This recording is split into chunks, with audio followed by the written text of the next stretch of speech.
बिस्मिल्लाहिर्रहमानिर्रहीम। अस्सलाम वालेकुम नाज़रीन, उम्मीद करती हूँ कि आप तमाम लोग खैर आफियत से होंगे। नाज़रीन, आज की इस वीडियो में मैं आपको चीकू के फ़ायदे के बारे में और उसको किस तरह इस्तेमाल करना है, किस तरह से आप लोग चीकू को खाएं कि आपकी सेहत पे भी असर पड़े और आपकी स्किन और बॉडी के लिए भी बहुत ज़्यादा मुफीद और फ़ायदेमंद हो, तो ये सब मैं आपको बताऊँगी। तो काइंडली वीडियो से जुड़े रहें। वीडियो का तफसीली आगाज़ करने से पहले मेरी आपसे गुजारिश, अगर आप हम फिजिशियन पे न्यू हैं तो काइंडली हम फिजिशियन को सब्सक्राइब कर लें, साथ ही नोटिफिकेशन आइकॉन बेल को क्लिक कीजिए ताकि आने वाले तमाम लेटेस्ट वीडियो आप तक सबसे पहले पहुंच जाए। नाज़रीन, चीकू एक मज़ेदार और मीठा फल है जो ज़्यादातर गर्म इलाकों में पाया जाता है और ये गर्मियों में आता है। इसे उर्दू में चीकू और अंग्रेज़ी में सैपोडिला कहा जाता है। ये फल जायके में नहायत शहद और नरम होता है। चीकू के फ़ायदे। चीकू कुदरती शक्कर से भरपूर होता है जो फौरी ताकत फराहम करता है, निज़ाम हाजमा को बेहतर बनाता है। इसमें वाफ़े मिकदार में फ़ाइबर पाया जाता है जो कि हाजमे के लिए बहुत ज़्यादा अच्छी होती है। चीकू में विटामिन सी और एंटीऑक्सीडेंट मौजूद होता है जो जिस्म की बीमारी को दूर करता है।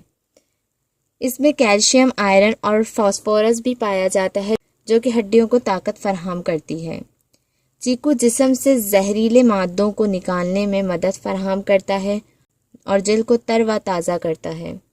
चीकू कब्ज़ की बीमारी को ख़त्म करता है।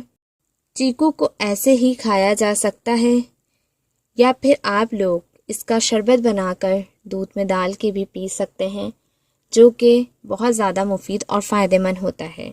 इस तरह आपके अंदर दूध भी चला जाएगा और चीकू भी जाएगा। चाहे तो आप केला भी ऐड कर लें तो इसका बहुत ज़्यादा मज़ेदार सा जूस बन जाता है। जो लोग मोटे हैं वो लोग अवॉइड करें क्योंकि ये मोटापा भी फराहम करता है। जो मोटे हैं वो एहतियात करें इसको खाते हुए, वो जूस बना के पिएँ तो ज़्यादा बेहतर रहेगा और बग़ैर चीनी का। जिन्हें शुगर है वो भी बग़ैर चीनी का जूस बनाकर इसका इस्तेमाल करें। अगर आप चीकू का पैक अपनी स्किन पे भी लगाएंगे, फेस वगैरह पे, तो वह आपकी को एंटी एजेंट मार्क्स का काम करेगा, दानों को ख़त्म करेगा, आपकी फाइन लाइन और रिंकल्स को ख़त्म कर देगा, स्किन को नरिश और स्मूथी बनाएगा। तो अगर आप लोगों को इसकी टिप्स जाननी हो तो कमेंट्स बॉक्स में कमेंट्स कर दीजिएगा, तो मैं अलग से टिप्स की वीडियो बना दूँगी ताकि आप लोग वो टिप्स भी इस्तेमाल कर सकें। जो वो लोग जिन्हें मोशन हो रहे हों या फिर हाजमा सही ना हो तो वो चीकू का इस्तेमाल बिल्कुल ना करें। यरगान में चीकू का इस्तेमाल नहीं किया जाता क्योंकि थोड़ा चीकू गर्म होता है। और इसके अलावा शुगर पेशेंट स्मूथी बना के अगर पी लें तो वो तो ठीक है, अदरवाइज़ वैसे इसका इस्तेमाल ना करें। सो नाज़रीन, ये थी आज की वीडियो। आई होप आपको पसंद आएगी। वीडियो पसंद आए तो लाइक और शेयर कीजिए। नेक्स्ट वीडियो तक के लिए इजाज़त दीजिए। दुआ में याद रखिएगा, अपना बहुत ज़्यादा ख्याल रखिएगा। अल्लाह हाफ़िज़।